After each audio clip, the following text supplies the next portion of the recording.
Hi, this is Steve Garland, head wrestling coach at the University of Virginia.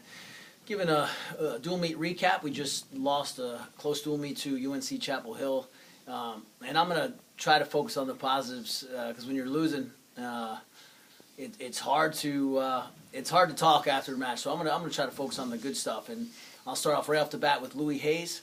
Did a phenomenal job. Looked amazing. He's been ranked as high as 8th in the country for us this year. He's wrestling a very solid wrestler from UNC, and I mean, from start to finish, just was right off the bat, takedown, and then got a beautiful takedown and cinched a bar arm and a half, rolled it through, and got the fall and got the crowd going crazy.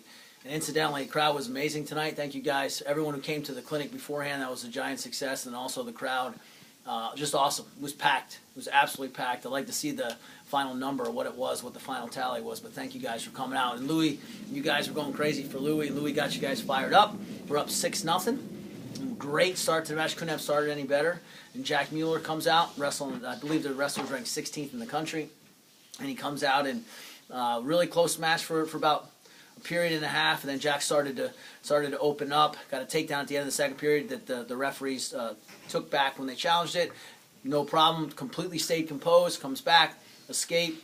Young man from North Carolina shoots. Snap pancake. Puts him to his back. Almost turns him. Cuts him. And just smelt blood. Went crazy with an underhook. Ends up coming up to the hip. The young man tried to scramble. He sat him on his back and got the fall.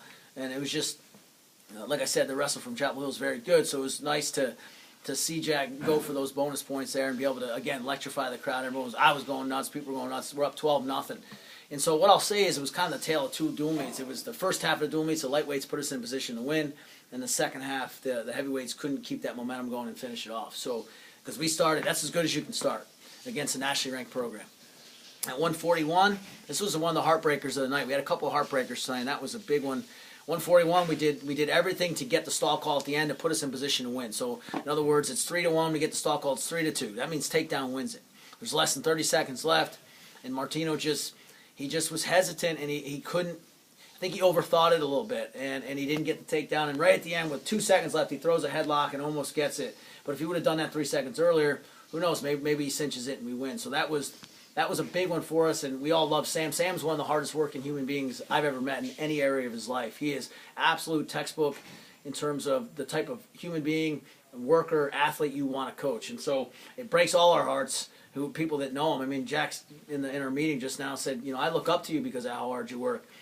And so we need to get him to a point where he can just let it go and a little bit earlier, and it's just a big thing for him to just say heck with it and go take it, because that would have been put us up 15-0. 49, again, same type of thing. Sam Krivas gets the number 4th ranked wrestler in the country, who's an absolute stud. I've known him since he was a kid. He's phenomenal. And Sam got the only takedown in the match and somehow found a way to lose because he got out-gutted. He got out-toughed on the edge. And so he lost stall call and riding time point. He couldn't get out, and he got beat on the edge. And he can't let that happen because he's that good. And he's been right there with so many of the best guys in the country. And so that would have been a big win for not just the dual meet standing, but also for him personally and for his ranking and for where we want to be, for him to be on the podium this year. And the other guy, got to give Heilman all the credit in the world. He found a way to, even without getting an offensive takedown, he found a way to say, hey, I'm going to win this way. And that's a lesson for our guys. We got to win ugly. We got to win gritty. Even when it's not something sexy, we got to find a way. 157 was a crazy bout. Crazy. I mean, this dual meet tonight was really fun to watch if you were here.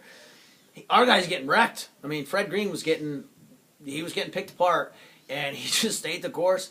Shoots in on a low single, comes out the back door, gets the takedown, gets 2 back points. Next thing you know, out of nowhere, it's 9-7. And he fell into a bar arm.